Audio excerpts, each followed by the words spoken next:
Okay, I'm going to talk about repetition structures or loops. Okay. So to implement repetition structures, or you can use repetition statements.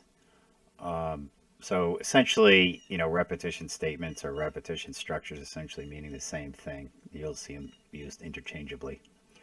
Uh, Basically, you have in C++, you have the while type of structure, do while, and for structures, okay? Often you'll see these as called like a while loop or do while loop or for loop. Essentially means the same thing. And basically three different ways to go and loop through the same code, like repeat the same code over and over again if you need to, right? And what we've had found in the past is that, how often do they repeat the code is dependent upon some condition, okay? And whether or not that condition's met. So if we just take a look at it from the perspective, we'll look at a while loop and then we'll compare it to a do while loop. But the basic idea is that, when you have a while loop, here's the flow chart, which gives you sort of a visual of what's actually happening.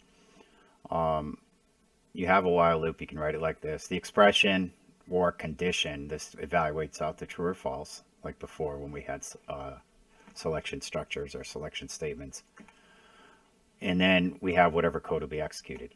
And the same thing here. The only difference here is that if you have one line after, that's part of the while loop, you can do it just like this. If you have multiple lines, then you need to use the curly braces, okay, to define it as a block of code, okay? And we'll take a look at a couple of examples.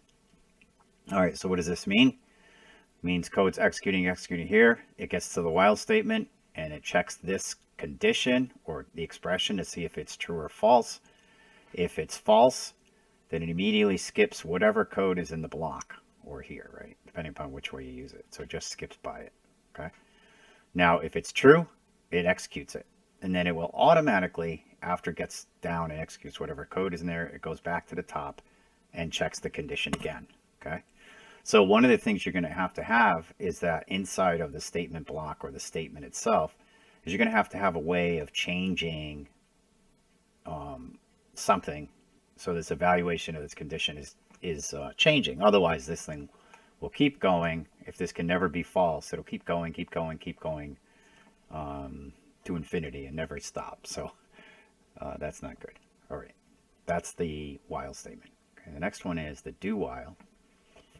And the do while statement is a little bit different, and what it does is it actually executes the code before it checks it. Okay, so in this case, it always executes the code at least once, right? And whatever code is, if it's a single statement or if it's a statement block, it'll execute it at least once, and then it checks the condition at the end. Okay, so we keep going.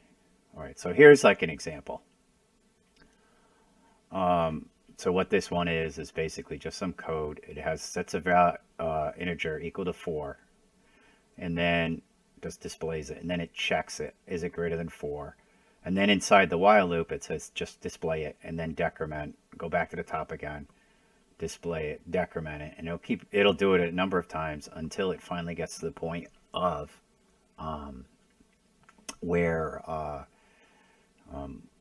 n is equal to 0. And then when its n is equal to 0, it just skips down and goes down here. Okay. So what I'll do is I'll just go ahead and I'll copy this. Just go and grab it, copy. And I'm going to go to Visual Studio again. So Visual Studio 2019. And I'll create a new project here. Do a console app. Next. And it's on my desktop. That's good. Solution name. Okay, so I'm just going to say chapter 4, example, let's say example 1. Okay. And create. Okay. And then I'm just going to paste in the code that I had copied from my slides to make it a little bit easier. Okay. That looks good. And I'll do one more thing here. I'm going to I'll put a system pause in here because you may need it. Depending upon how you have things set up, that makes sure we'll at least stop once there. Okay. All right, system pause, file, save all, and then I'm going to run it.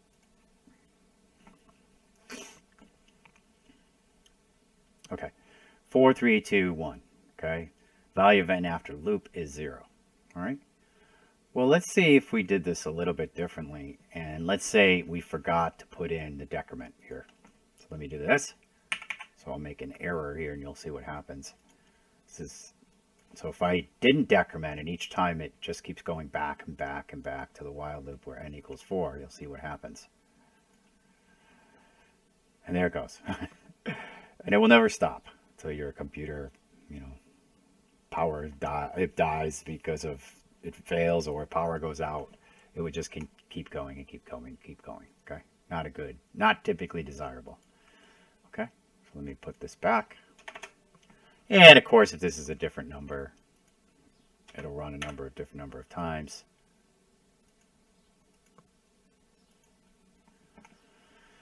Okay, 873. Okay, all right.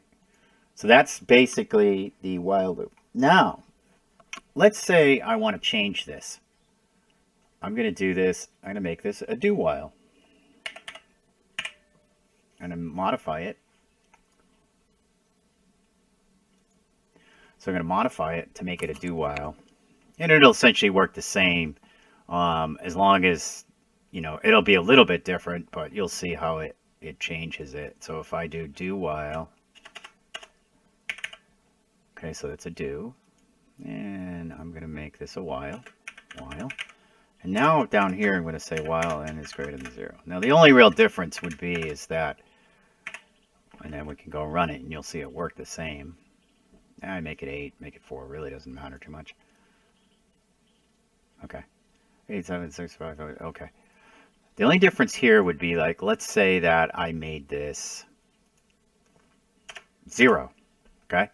Meaning that it's already at the point where this will, fail at the beginning, right?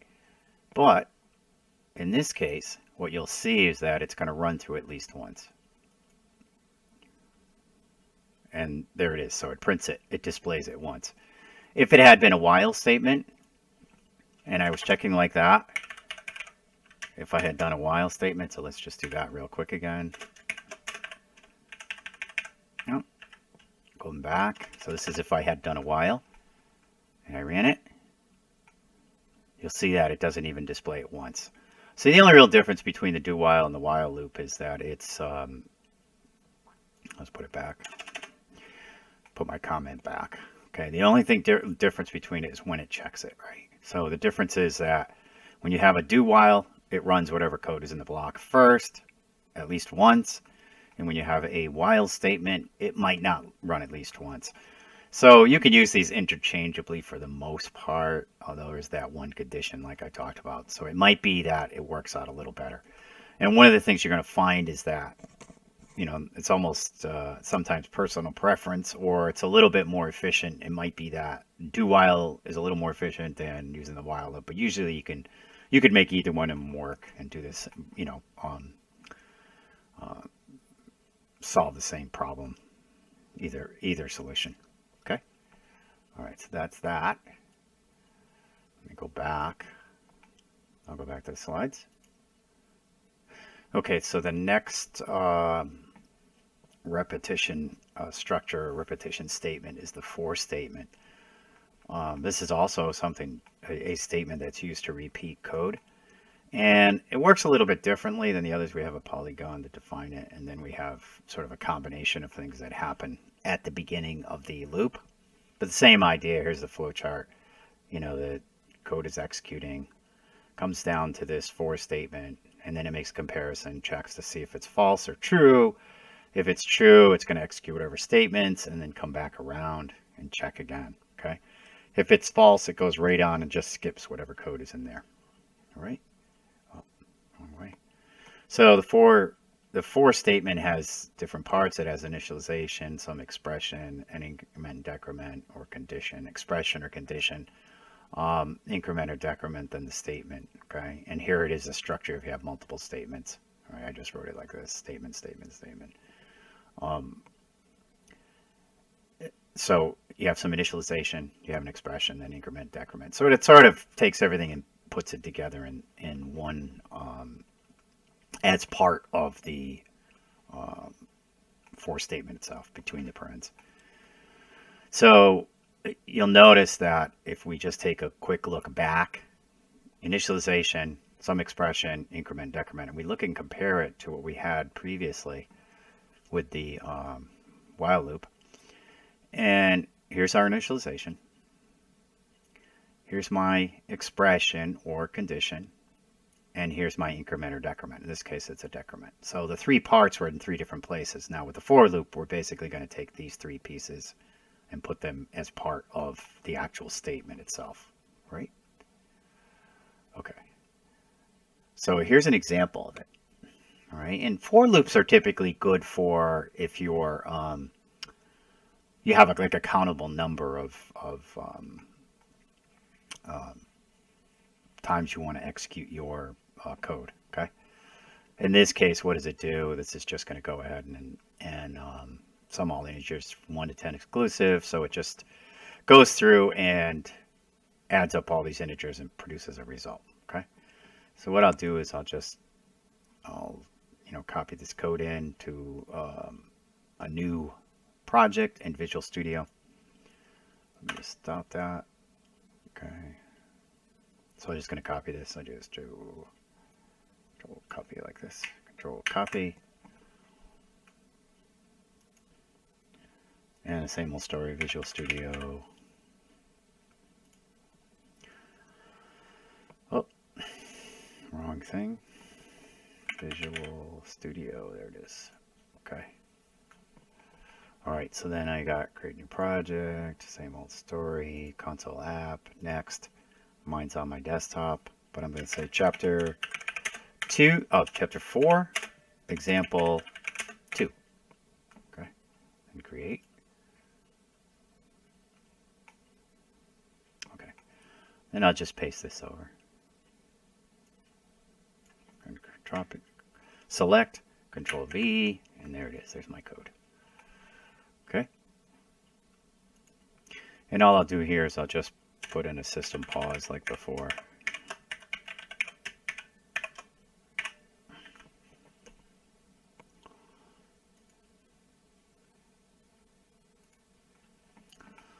And we'll go ahead and run it.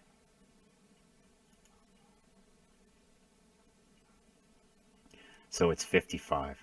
So what it does is it just goes through and adds up, adds 1 to 2 to 3 to 4 to 5. So it keeps going up and adds all these. Now, you can also we'll change this a little bit. And we'll also display the numbers, right? So let's do this. I'm just going to cut this here. I'll just cut this out. And then I'll display it. So I'll keep track of sum as we go out. C equals sum, and then end line, end L. Okay. So now if I run it, okay, this is what it's adding up together. And then the last time, of course, it displays it twice. So what I can also do, I don't even need to put this one in here because the last one has the sum at the end.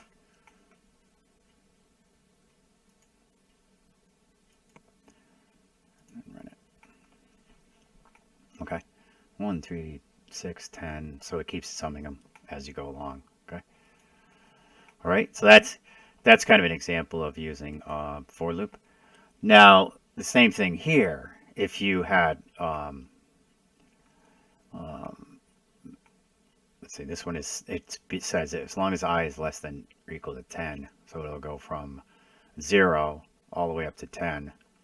And then add them together. I'm sorry, not 0 up to 10. It would go from 1, here's the beginning, 1 to 10. And each time this just says increment by 1. Okay. I can also do it a little bit differently. I could go the other direction. So I could do minus minus if I wanted to. And then say, well, it's greater than or equal to 0. And I could start it at 10. Okay. So I go like in the other direction. And we run it. Okay, and the same end result, 10, 19, 27. So it goes in the other direction, but it comes out to be the same, right? So it sums those same numbers in the other direction. Okay, so that's an example. Now you could make it infinite, right? So let's say I didn't put that in there, and you'll notice I just leave it blank for that, and I run it. Oh, run it. And what you'll see is it just keeps going, and it never stops. All right, it'll get like an overflow error at some point, but I don't want to wait that long. Okay, so you could leave them out. And the same thing as before, like, so we said, well, I is greater than or equal to 0, I think was what we had. And then you could also do this. Now, of course, the same issue. Now we're not decrementing, so we'll have the same problem. And it'll just, oh, sorry. Now, in this case, it's, oh,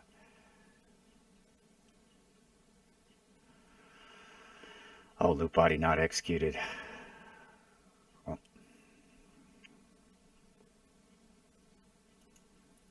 Because this is like reversed, right? It never gets executed. So we'll say greater than or equal to 0. All right, how about that?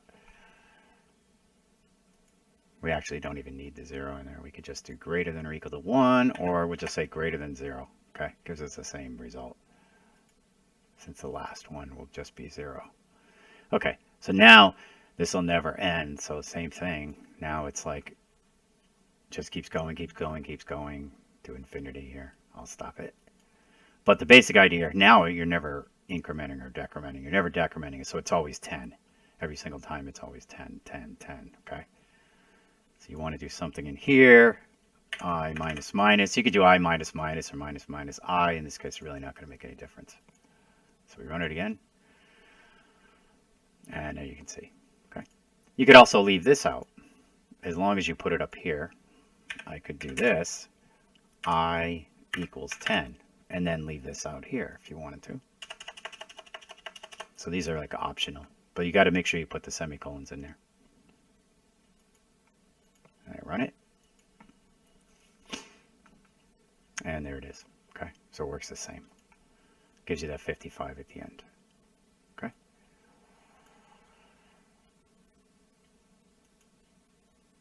Okay, so here's like another example. You could just copy this one and do the same thing. What you'll notice, though, in this case, this one is used like abbreviated operator here. This one actually increments by 2 each time. Okay, so you could try this one out. This is another example similar. It's not that you have to. You could increase. This is equal to just basically I equal to I plus 2. So every time it increments by 2. So you could make this increment or decrement by kind of whatever values you want. You don't have to make it just, up by 1 or down by 1, okay? A couple more things. Break. We used break when we were dealing with the selection structures. We used it with a switch statement. In this case, you could also use break. And here, what does it say? Keep running, and then it checks, makes it checks. So you could do like an if statement inside of a repetition statement. What it does is it just keeps checking I. When it's equal to 5, boom, it goes out. So this is another one. You could take this piece of code and just, and this dot, and of course, is not real code. It just means there's some other code in there. All right. So what would you expect? It's going to display it 0, going to display 1, going to display 2, 3, 4, and when it gets to 5, boom, this thing breaks here. It goes right out. So when it hits the break, it goes to the end. So this is another one you can actually go and try. Okay, so the next is the continue statement. And continue statement, it just goes to the next iteration, skips any remaining statements. Okay, so like in this example, what happens here is that it displays, it uses the C out here. So it goes through a loop, starts from 0, goes all the way up to 10. But when it gets to this I is equal to, the variable I is equal to 3, it hits this continue statement. This becomes true, and then it runs continue. And when that gets executed, what happens is it skips whatever's left in the loop, which is just this one line, and then goes back up to the top, and then increments to the next number, and then continues on. So 3 will be missing when you go ahead and try this one. Okay. All right, here's an example. This is a factorial example. And what it does is it just, you prompt the user to enter a number, and then it calculates the factorial for you. So it just goes through and does like, so let's say that it's 3, n is equal to 3. It would do 3 times 2 times 1. If it was 4, it'd be 4 times 3 times 2 times 1. Okay? So we could take this code and actually go and execute it. So you just go here, let me just grab it and copy it. Copy. And then in Visual Studio, I can use my previous example. Let's say, oh, I already got it in there, but I'm going to just show you. I'll just copy it again. It changed slightly. Okay, so here's my factorial example. And I'll go ahead and run this. And prompts the user, let's say 3. And there's your value 6. And now I just displayed the intermediate results, okay, to show you that. Let me do one more. Let's do 4. And then it's 12. So it's 4, 12, 24, and then it gets out of the loop, okay? So how does it basically work? And we'll take we'll analyze this. So what it does is it goes like, it starts with, let's say if it's 4, n is equal to 4, right? And it checks, it goes down, I enter 4. 4 is greater than 1, yes. So then it puts in here, n factorial initially was just 1. So it does 1 times 4 is equal to 4, okay?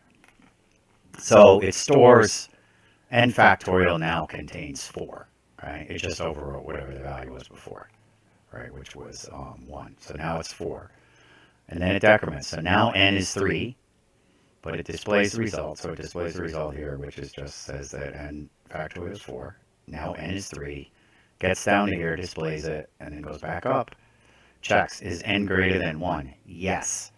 So now it's going to multiply this 3 times what is now 4. Okay?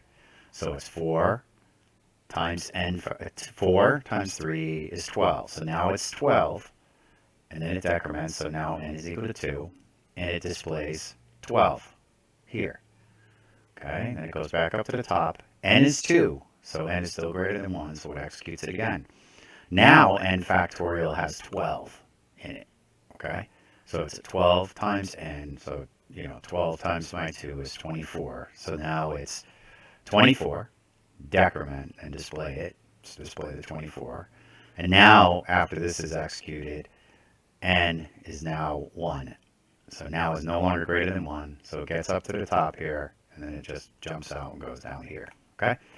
So let's do this. I'm going to go over here. One of the things you can do when you're programming is you can put what are called breakpoints. So I'm going to go over here to the left, and I'll show you how you do that. I'm just going to go click right here. I'll left click, and now that's a breakpoint. So what happens is when it runs, it executes. So I just left click my mouse right here. I can left click it again, remove it, but I'm going to left click there. And it's called a breakpoint, so it might be a little bit different in, if you're using like Xcode or something else. The breakpoints are done a little bit differently, but it is a breakpoint. Okay. Now what I do is I run this, and what you'll see, enter a positive integer. Let's just do 4. Okay. All right. Now what happens is it actually goes and stops here. And if I hit this continue, it'll go and do the next iteration. It'll go up and go around here and then stop here again, okay? So let's take a look. With Visual Studio, I can just take the mouse and go over the top of these, and you can actually check the values. So at this point, when it runs its first time, like I said, it was 4, okay? And then factorial is 4. Now I do continue, and now it goes around again. And now I can put my cursor over the top. And now it's 12, okay? And then, of course, is 2. So 2, next time it comes around, it's still going to be greater than 1. So I'll do it one more time. Click. And I put my cursor over it. Now n is 1.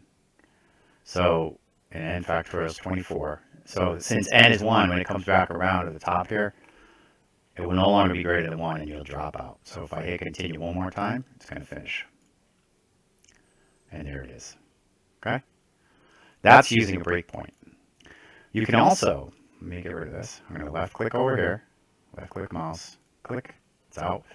You can also do other things. If I go up here to the debug menu up at the top, so debug, you can see it on the video. So debug, click, and then you'll see step into or step over, okay? And I'm going to do, I could do F10, which is step over. Okay, so let me do that. So what I'm going to do is I'm just going to hit F10 on my program now, because it's already ended, all right, so F10. F10, if you hit F10, and this is step over, it's called step over. So this will run one line at a time. Okay, now I hit that, now it's going to prompt me, enter an integer, I'm going to say 4, enter, and then I hit F10. And I keep doing F10, and now you'll see it stops at every line, and I can just put my mouse, my cursor over the top, use my mouse to put the cursor over the top of these variables, and I can check their values. So you'll see what happens when I do F10, it gets here, and then it goes back to the top, and it keeps doing that until, now if I do it here, you'll see n is 2, so it'll do it again. And then it ends, because now n was equal to 1 when I went back up. See, the last time it was 1, it became false. And it now comes to the end. And now I hit F10 again. And F10 again. And then you'll see it displayed. Okay? So you also have F10 when you're using Visual Studio. It's called single step. It might be a little bit different. It could be some other different function key, or do it in a little different fashion. But it's a way to single step through your code. So it's very useful when you're going through and trying to debug your code and figure out what's wrong. Okay? All right. So that's good with that. All right. That's good with that example. I'll go back. So continuing on after the example. Now, when we actually go through and structure our input loops, there's different ways we can get out of the loop. Okay? Counter-controlled, right? In that case, it's like, it gets out when you get to a certain point when you're counting, right? You get to a certain value and then it ends, and that's pretty much what I showed so far in the examples. It was counting, either counting up or counting down, and finally got to a point where, and like in this case, n was no longer greater than 1, so it got out. Okay. And then there's sentinel control. This is when you have a special value. When you enter, it gets to it encounters a special value and it tells it essentially to get out. Okay, and then we have end of data. This is actually going to be a next chapter. We'll look at this. Okay, but what I'll do is I'll go through the slides and we'll take a look at this. Okay, so I'll keep going right now and then I'll show you an example. Okay, so for counter controlled, here's what's called pseudocode. Now pseudocode is the only thing pseudocode is. It's a way to write some code to like define your algorithm without having it be dependent upon a specific language. You notice that this is not really like syntax for C++. It's close, but it's not really syntax, right? But you could translate this to any programming language, right? And that's the whole idea when you're creating pseudocode. In this class, you could create pseudocode if you want. You don't necessarily have to. Although I'll show you probably in some examples how we can do that. The basic idea is it's just a way to describe your algorithm without actually, being worried about the code, how it's actually translated in or coded in a certain language. Okay, so this is basically what it did, right? It's like, oh yeah, you check some value against some counter value, right? And then you increment or decrement or whatever, you do something with the data value and you come back and keep doing it until this becomes false and then you end it. Okay, that's counter control. This is the basic structure, an example of the structure. Okay, then we have sentinel controlled repetition structure. In this case, it's you encounter some value. Okay, so let me show you the end of file one. We'll do next chapter, and then that's kind of it. All right, let me just show you an example of this one. Okay, sentinel controlled repetition structure. Okay, so for Sentinel controlled repetition structure, here's my basic template, and I'll start with that. All right. Let me do this. Okay, so first thing I'll do is I'm going to create a character. And in this case, I'll call it CH. Okay, and I'll set it equal to, let's say, A. Okay. And what I'm going to do, I'll just do a while loop. Of course, you can do any of these. I'll say while CH is not equal to a Q. Okay? And then I'm just going to put this in. So basically, I'm just checking to see, hey, is it not equal to Q? Okay. Oh, well, you know what I do? I need to put this, of course. C out. Enter a letter, let's say. I can say that. Semicolon, and I'll do a CN. Oh, I really don't need to do this, so I'm going to change this. Okay, there we go. CH. Okay? I'll have you enter a letter. And you're going to check, is it Q or not? Okay? So you check it. Is it a Q? No, yes or no. If it's not a Q, you should go ahead and prompt the user to enter another letter. So let me just do, I'm going to copy this. And we could also do it with a do-while loop. If we did it with a do-while loop, we wouldn't even need this part here. We would just do it separately, but I'll show it to you with a while loop. Okay, it just gives us a couple extra lines of code. Okay, so that's basically it. Enter a letter, and then CN. I'll tell you what I'm going to do. I'll display the letter first. So C out. I'll say entered letter